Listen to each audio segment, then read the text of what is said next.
John Harbaugh didn't just step into the bye week with the usual coach speak. No, this time, he hinted at real, tangible changes for the Baltimore Ravens. And let's be honest, changes aren't just nice to have anymore. They're absolutely necessary.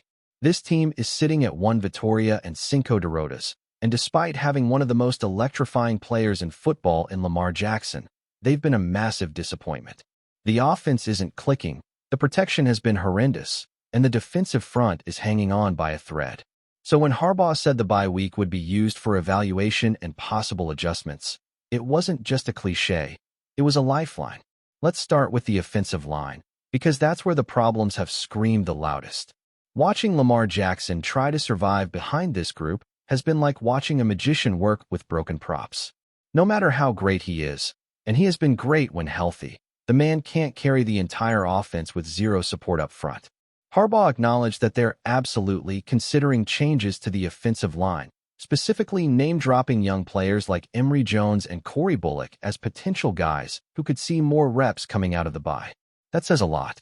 And it's not just coach speak to pacify the media. It's an admission that things just aren't working. And how could they be? The current lineup has been a mess. According to PFF, Ronnie Stanley is sitting at number 24 among all tackles. And for someone once seen as the franchise anchor, that's a massive drop-off.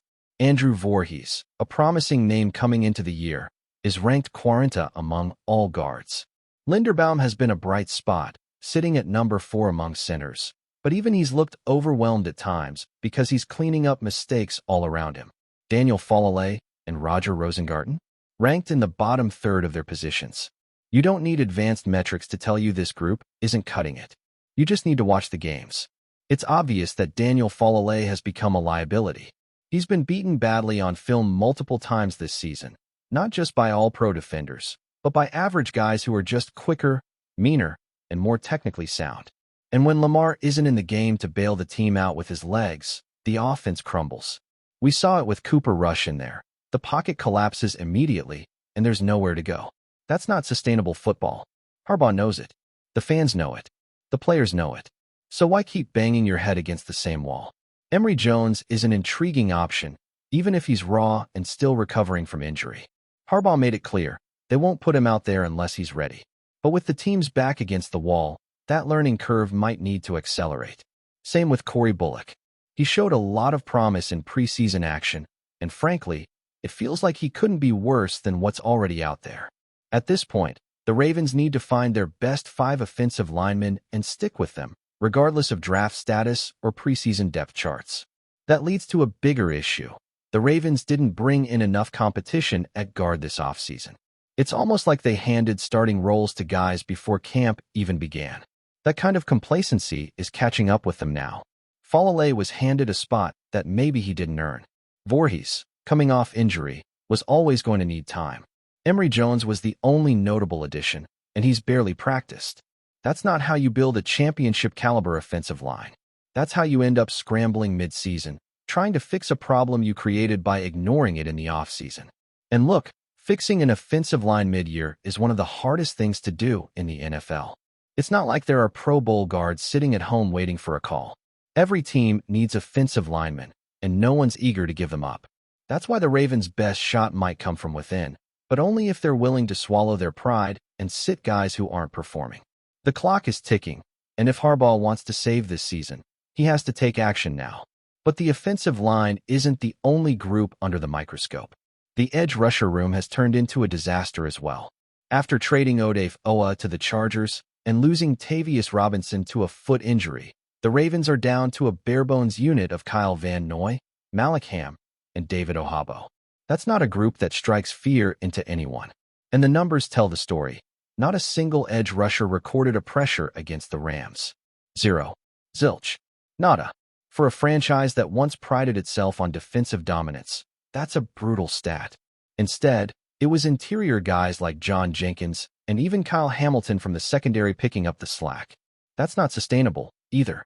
You can't run a defense without pressure off the edge, especially not in a league where quarterbacks are getting the ball out faster than ever. And with injuries piling up, Harbaugh acknowledged they're looking at all options, from promoting practice squad players to looking outside the building. But again, similar to the O-line problem, the options are limited. There's only so much you can do when your depth chart has been gutted and the talent level isn't there. Maybe Malacam gets a shot. Maybe someone like Tyus Bowser returns. But that won't be enough. If the Ravens are serious about salvaging this season, they need to make real moves, not just plug holes with more inexperienced players. There are veterans out there.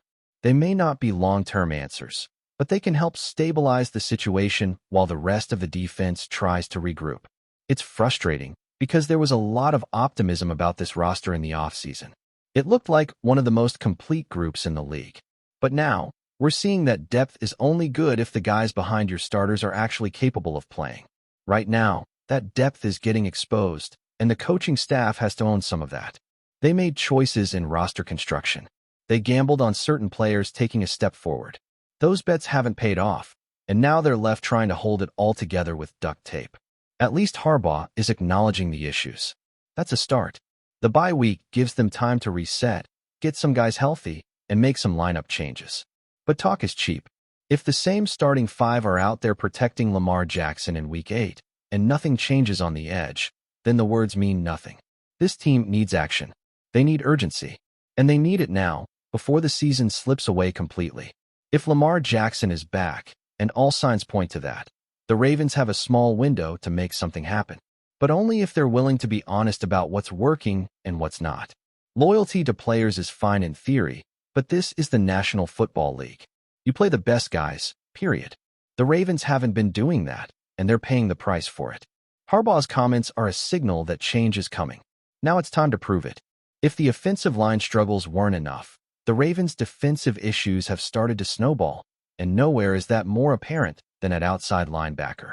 After sending Odafe Owa packing and watching Tavius Robinson go down with a foot injury, the edge rusher group has completely collapsed.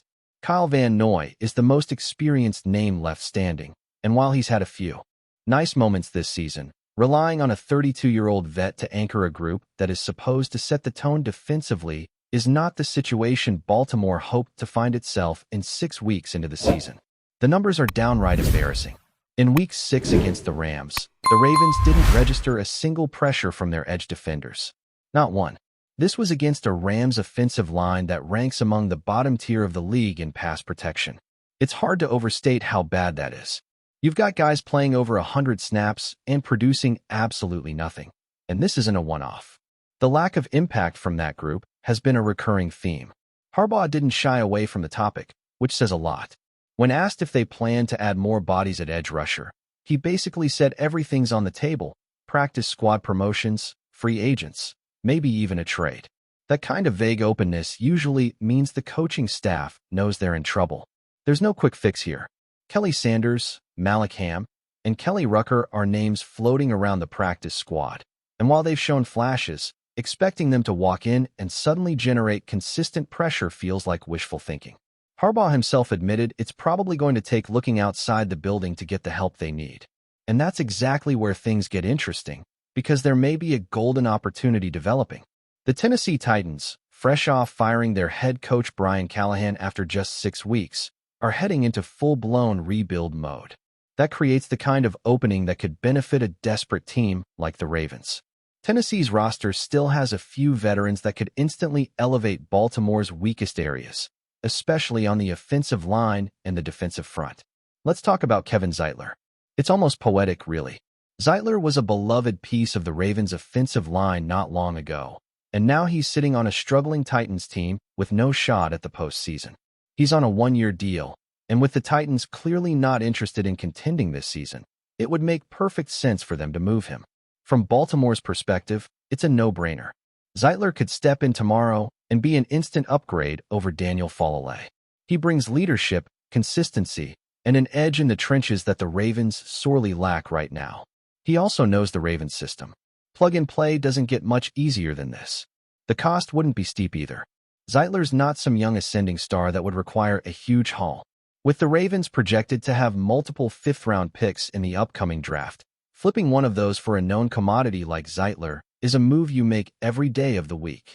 It's low risk, high reward, and it solves a massive problem. And it also sends a message to the locker room that management is serious about fixing what's broken and making a real push, even after a brutal start to the year. But Zeitler isn't the only Titan who makes sense. If Baltimore really wanted to swing big, they could pick up the phone and ask about Jeffrey Simmons. Now, this one's a much bigger swing. Simmons is a force on the interior, one of the best defensive tackles in the league when he's healthy and locked in. He's still in his prime and would command significant draft capital. But imagine pairing him with what's left of Baltimore's defensive front. That's the kind of move that could transform a unit from serviceable to dangerous in a hurry. Of course, there's some baggage.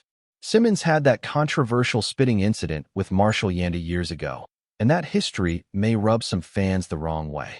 But the league is filled with rivalries and bad blood, and if both sides can move on from it, it becomes just another footnote.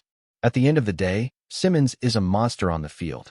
With Justin Matabike out, the Ravens have a massive hole at defensive tackle, and Simmons would fill it better than almost anyone available.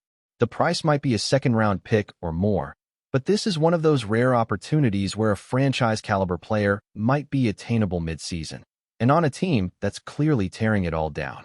If not Simmons, maybe a more modest move makes sense. Guys like Carl Lawson or Yannick Ngakoue are still out there. Even Tyus Bowser, if he's healthy, could bring some juice back to a defense that's lacking urgency off the edge.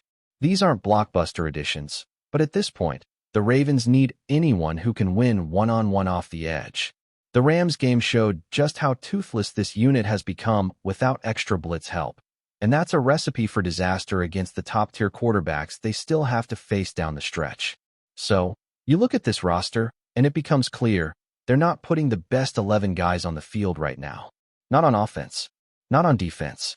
Some of that is due to injury, some of it is coaching decisions, and some of it is just flat-out poor roster construction. The idea that this was the deepest team in football has been completely shredded. When the injuries hit, and they always hit, the depth behind the starters wasn't ready. And now it's showing up in every facet of the game.